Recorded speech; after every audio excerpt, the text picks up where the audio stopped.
So I don't think I've seen a movie in theaters since Jujutsu Kaisen 0. If I'm wrong about that, the movie was so insignificant that I just don't remember. But I'm pretty sure that's the last movie I've seen in theaters. Nothing has just motivated me to go and spend that kind of money to see something in theaters when I can just wait until it streams. It's more convenient, doesn't cost me a fucking organ to go see it. Superman, the new one, actually got me out of the house and to the theater, and I was pleasantly surprised when I saw the reviews coming through on my feed everywhere. I felt like it was maybe exaggerated. I was gonna go in and it was gonna be like, eh. I even saw Twitter posts that were like, I thought you guys were exaggerating about the movie, but I went and saw it and you guys weren't exaggerating. And I was like, you're gonna get me, aren't you? Well, I went, saw it, loved it. I have not loved a film like this in such a long time. And it's so weird that it's a superhero film that's doing it for me.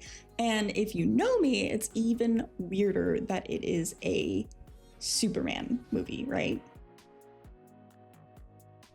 I'm gonna be so fucking honest with you. The first thing to strike me, the first thing I'm gonna go over here is my real introduction to Superman was the Justice League cartoon, okay? Loved that. Unlimited was okay, but the original Justice League, I loved. I was obsessed, watched it so many times.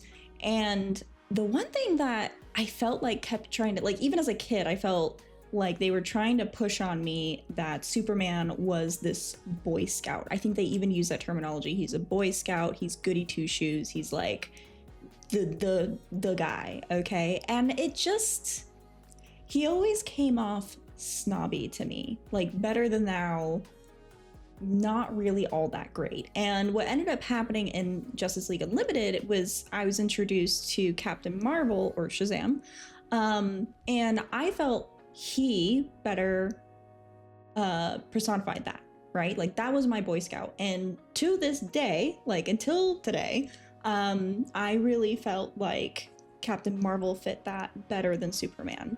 But to be fair, like I didn't really read the comics. The movies that I saw him in didn't really correct that view for me. Like I liked the Man of Steel, the first one, but I'm not gonna lie, that's because I like the eye candy. I felt the story fell flat. I didn't like the superhero aspect. It was just kind of ridiculous. I'm a DC girl, but I have always been in the camp that DC can't make a fucking movie for shit, okay? It always sucks, and Marvel has always kicked their ass. As much as I'm not a Marvel girl, their movies have been better. But this time, okay, this Superman, I can see the Boy Scout. I can see what I think I was supposed to see in Justice League and Man of Steel and all that jazz. Finally, I see it, and I love it. For once in my life, I can say I like Superman, this Superman specifically. So I really enjoyed them playing into that he does see good in everyone, and as small as a squirrel, that life matters to him. I love that scene. That was adorable. I think it was supposed to be like kind of silly, but it was just really cute. And it really, again, it brought it home. The fact that he didn't want to kill the monster. He wanted to find a way to get it off like planet to like some interplanetary zoo or whatever. That was cute. I liked that. I liked them playing on it. I loved watching his struggle while he tried to save every single life that he could. I did see some people online complaining that they felt there were too many plot points. I'm gonna disagree. Again, I'm a very empty-headed moviegoer. Film is not my forte. I want to go into a movie and just kind of turn my brain off most of the time. There's a few occasions where that's not the case, but usually that's what I'm looking for, just to shut off and watch. There weren't too many plot points for me to keep up with. I felt like there was just enough, and each one was given a satisfactory amount of time. Some could have been given more, yes, but it was already kind of a long movie, so I see why they would not expand on certain areas. And I felt like everything was given just enough for me to walk away not being like, well, what about this, right? Like I didn't, maybe later, you know, after I've seen it a couple more times, I'll be like, they didn't really touch on this, or they didn't really tie this loose end. But first time seeing it, me as a unobservant couch potato viewer, satisfied, no questions at the moment. This is not a complaint that I share. I am so fucking grateful it was not another Origins movie. I am so sick of starting Batman and Superman over again. Stop. Everyone and their mom knows Batman and Superman, Bruce Wayne, Clark Kent. They're stop. We know their origin story. Same with fucking Spider-Man. Cut it out, okay? Like, the too long didn't read at the beginning of the movie. Fucking love that. I didn't want to see another one of those. I just stop. And thank you, James Gunn. You did. I really appreciate it. We just kind of like, yep, it's a fucking Superman movie. You know what's going on. Anyway, here's Wonderwall. And we jump right into the meat and potatoes. Super appreciated that. On that same note, I appreciated that we didn't have to see the baby stages of Lois and Clark getting together. I like that we just kind of jumped into like the beginning of the relationship. So we got the identity reveal out of the way, didn't have to watch that. And we got the stumblingly asking Lois on a date out of the way, however that went. Didn't have to sit through that. They're in a relationship. It's still a baby relationship, but they're in a relationship. Identity out of the way. She's accepted who he is. They're working together, and everything's fine. Like there's no we don't have to like go through that weird conflict there or any like that trope isn't in the way either. I felt like that was super refreshing because again, I'm so sick of Origins. We know they have like romantic feelings for each other. We know that he's an alien that grew up on a Kansas farm. No more of that. More movies, if they're remakes, of just jumping into it, please. Holy fucking shit. Stop. Another thing I appreciated was the super obvious references to the Israel-Palestine situation. There was no chill. I wasn't expecting that. Again, this is something that I saw advertised online, that it really went hard on Israel and their bullshit, and it was the opposite of subtle. I thought that was being played up. That is partially why I even went to go see the movie, and I was very pleasantly surprised that it wasn't something that was built up like out of their ass. Like it is very much like, here's the situation, they are the bad guy, very obviously, and it doesn't fuck around with that. Super appreciated that. That really brought a different level of emotional depth to the movie that probably carried it for me. So I'm probably biased in the emotional depth aspect of this movie, and that the whole time I'm thinking of Palestine, right, in the background of this movie. So I'm already kind of emotional. It very much carried a lot of those scenes for me. I teared up like 2 or 3 times, I'm not gonna lie. I'm a big baby anyway though, so not a huge surprise.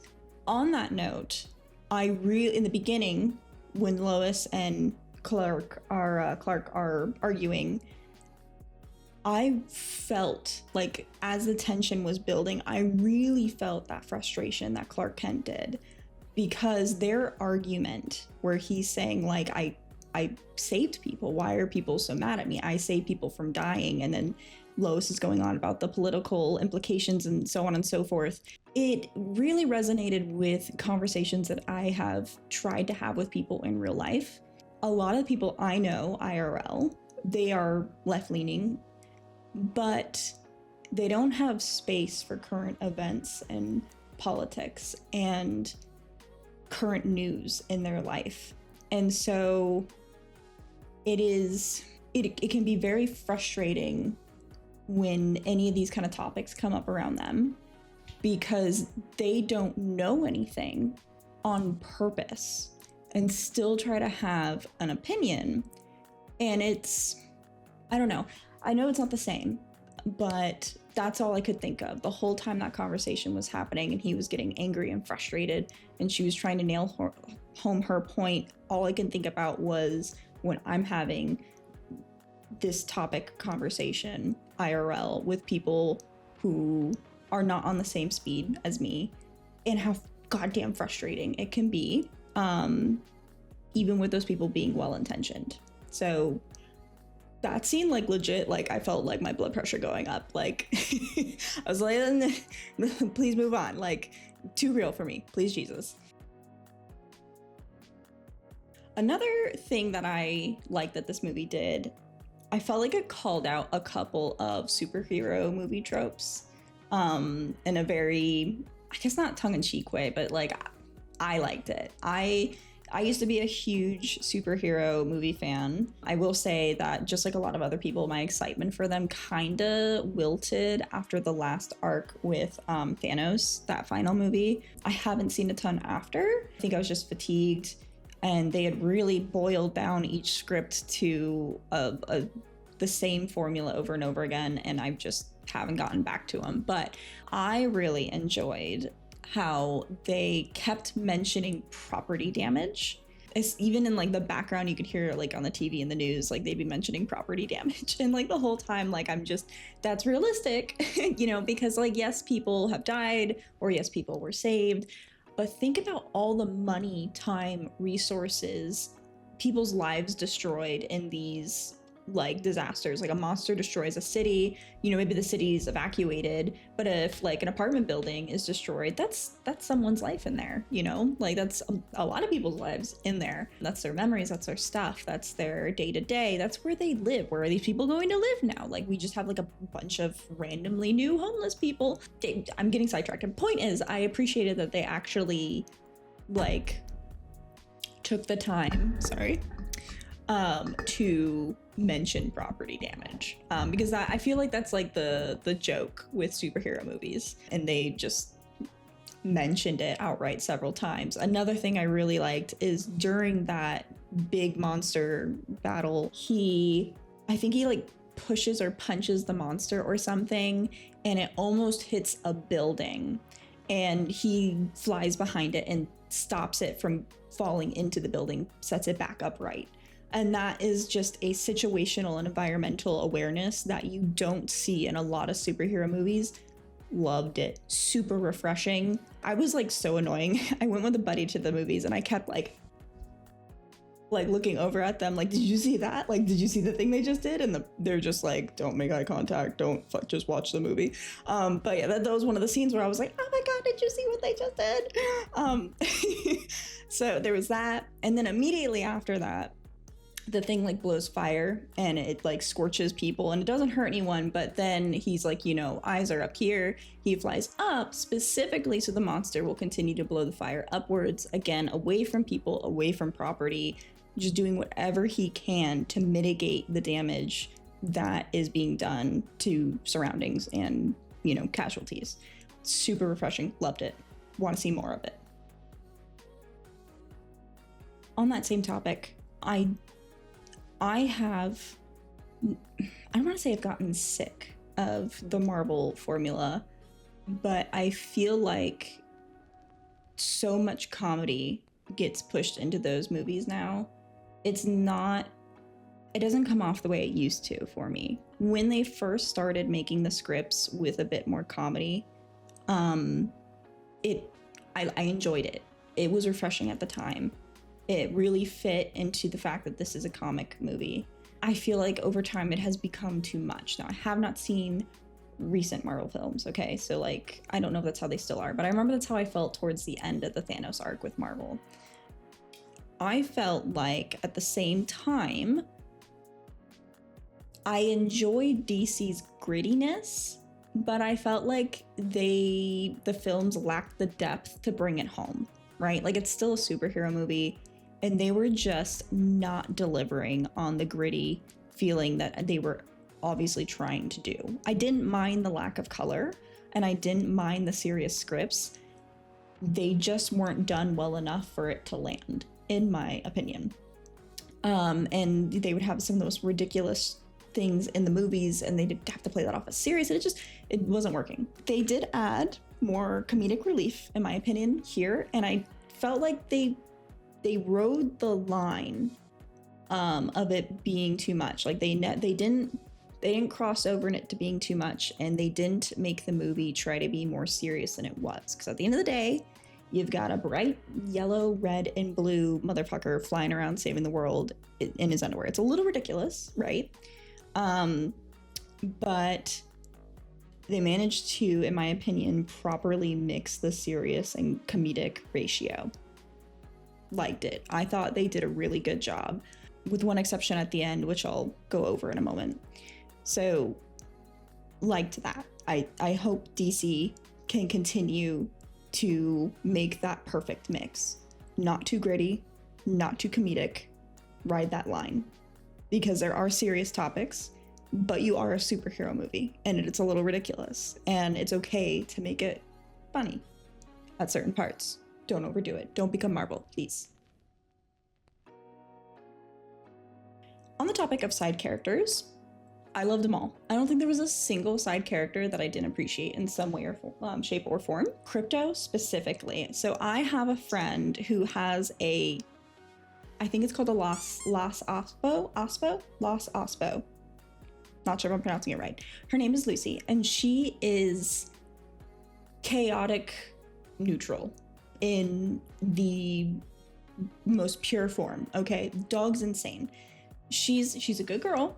Okay, she's a good dog. She's well trained to an extent, but if you look up anything about that breed, they are just born chaos in little tiny dog form. Okay, ridiculous. And so much of the naughty puppy behavior we saw in Krypto are all traits that I have seen in my friend's dog. Less over time as she's gotten older, like, you know, puppy, oh, Jesus Christ, to now adult, like she's coming into being a more well-behaved dog. But the chaos was some of the best comedic relief. I'm a little dork, and I actually sat there laughing out loud at some of the scenes, specifically just with the dog.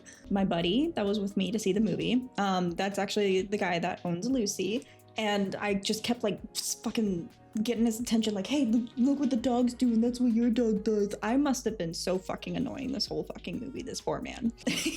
But every time that dog did something, it is just something that his Los Ospo has fucking done in some way, shape, or form, or something very similar.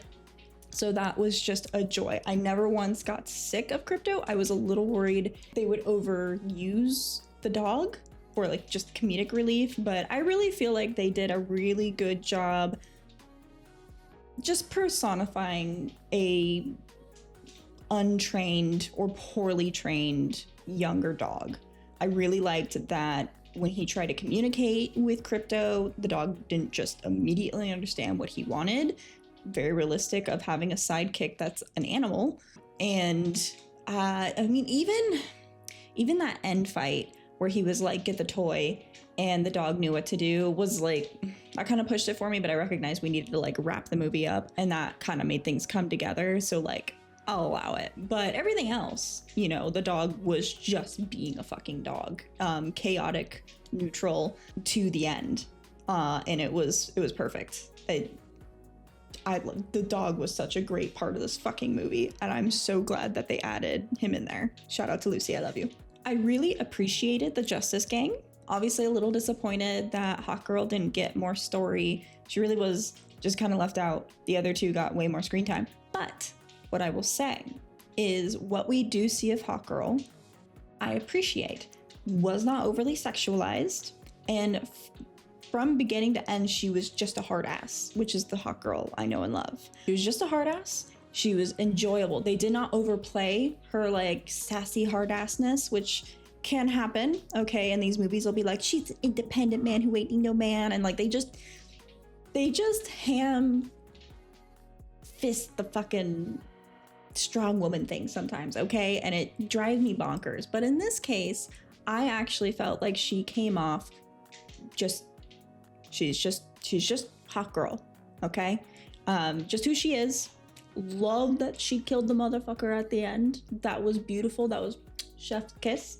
So while she didn't really get any character development, didn't matter. She wasn't super important to the film. Didn't need to be. She was a great background character. Loved what they gave her. The scenes they gave her were fitting, and I loved it. So no complaint there. There is a mosquito in my room. Didn't like this Green Lantern. I don't know much about Green Lantern though. Can't complain. I liked him as a character. I just don't like him, if that makes sense. Like, he did good in the movie. He played his part. His, not too many funny scenes, but he was good enough for like some comedic relief. What was that other guy called though? Hold on. I'm gonna get his name wrong. Mr. Terrific? I don't know why I want to keep calling him Mr. Fantastic. Shut up. Mr. Fantastic was also just amazing. At no point did that character disappoint me. Everything that he did, I liked. All of his lines hit for me. The actor, fantabulous. Loved everything. The costume, I feel like should have just been ridiculous, but like he made it work. They made it work. Like it looked good. The makeup, the costume, it was good. Like whoever was in charge of that shit, that person needs like a raise or a bonus or something. They did fantabulous. The twist at the end was a little weird for me, and I felt like unnecessary. Like, the movie wasn't missing anything at the point that like it's revealed that Ultraman is just a clone of Superman. It wasn't too much. Like, it wasn't so convoluted that it threw me entirely. I was a little thrown off, but like it didn't ruin anything. The only thing I can think of is like, he gets a little fucked up and thrown into a black hole. Maybe they're building up for him to be Bizarro. Again, I have never really liked Superman. My knowledge of him is limited, but if I had to guess, they toss him in a black hole so he comes back kind of fucked up and he ends up being Bizarro. Only thing I can think of. Again, I could be totally fucking wrong, but it didn't seem necessary unless they're trying to like get the origins of another villain for another movie just out of the way, right? That's all I can think of. Otherwise, I appreciated that we didn't have a Superman movie where he just like busts everyone's ass the entire fucking movie, because that's no fun, right? Like, we need a hero to have a struggle. And so he worked great as just the brawn to Lex Luthor's brain that kicked, Superman's ass. 10 out of 10. Wasn't that hard of a job. Did a good job regardless. Another little detail that maybe I'm reading too much into, right? Like, again, I'm not a movie buff. I'm, so I could be totally off base with this, but I liked the scenes where disaster was going on and we got to see moments of normal life. So like, I think there's a scene, I think it's during, I've only seen the movie once, so bear with me here and I have bad memory, but I think it's where like the fire-breathing monsters attacking Metropolis, and we see a guy like in an office space or something, like eating ice cream or a bowl of cereal. I don't remember what he was eating. And we like go back and forth from like the chaos to him a couple times. There's a couple other scenes like that, and they're kind of like lost on me right now, but I remember thinking while I was watching the movie, seeing them, it made me think of how Americans act to disasters now. For example, mass shootings, school shootings. Those things used to like make people stop, like pause, and like it hit hard. And now it really feels like those things happen. It's barely a blip on our radar. Like, it doesn't stop the day. It's just kind of normalized. Maybe not normalized. Maybe it just happens so much.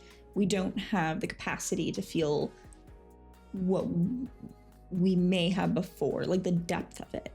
And so we do just go on in our day-to-day, right? Like, you read a story about something horrific happening now, like in the present, this horrific thing, and you still have to carry on with your day, right? You got to go to work. You got to take care of your kids. You got to walk your dog. You got to pay your bills. This horrible thing happening, but you don't get the space to stop. And eventually I feel like you maybe don't become numb to it, but it becomes something that you can just do your day-to-day through. Okay, like, this horrible thing's happening, but you still gotta go to work.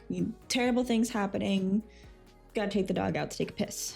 Horrible thing happening, gotta do the laundry. And then that's what that kind of relayed to me. Again, I only remember that one scene, and I think it's during the monster fight, but I could be fucking wrong. But I believe it happened a couple times, because I remember thinking this a few times throughout the movie, being like, that's what that makes me think of. Ooh, actually, no, the other example is when Superman and Lois are having their like heart to heart after everything's been revealed, and in the background, I think Superman called it a galactic imp or something. You've got the Justice Gang, I almost said group, fighting this monster in the background, and it's not, I don't think it's comic relief. It's just showing this chaos going on in the background. Lois is unconcerned, Superman's unconcerned, and it just shows the normalization of these otherwise horrendous disasters. Commonplace. It just happens, you know, like that's happening, but he needs to find his dog. That's happening, but he's having like a meltdown about his personal life. That's happening. Lois Lane feels the need to be there for her not boyfriend. But yeah, that was the other example that I was thinking of.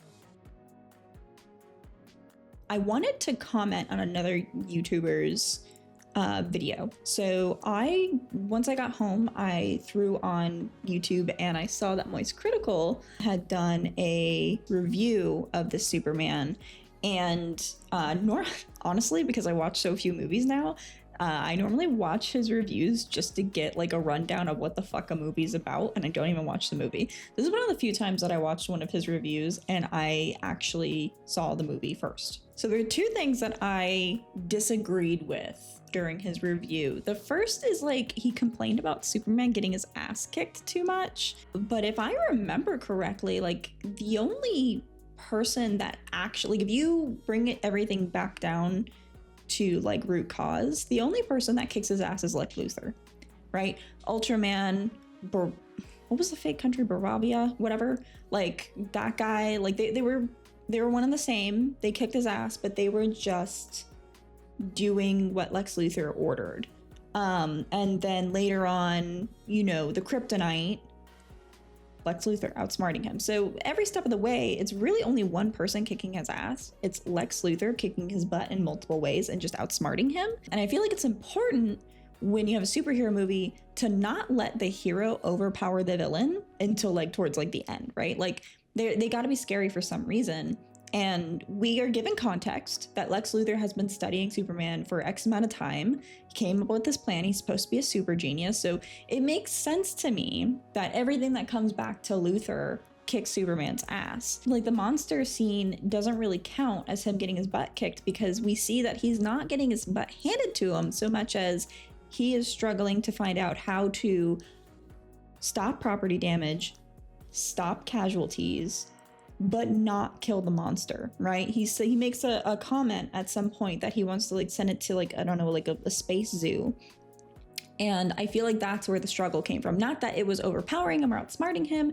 He just wanted to find an almost like pacifistic way to take care of the monster. And that to me is not him getting his ass kicked. I felt that was him showing that he had a brain. Like he's not just muscles and like laser beam eyes. He has his morals that he's going to stand on, and he takes them into these fights that create these like qualms. That's not him getting like overpowered and getting his butt kicked. It's just, it shows that the fight wasn't as simplistic for him. So the only thing that really kicked his ass were the things that were engineered by Lex Luthor. So again, boiling it all down, Lex Luthor was the only one that kicked his ass throughout the movie. I didn't think it was too much. There have been times on like anime or movies or shows where I'm like, God damn, like the fucking protagonist just does nothing but get his ass whooped.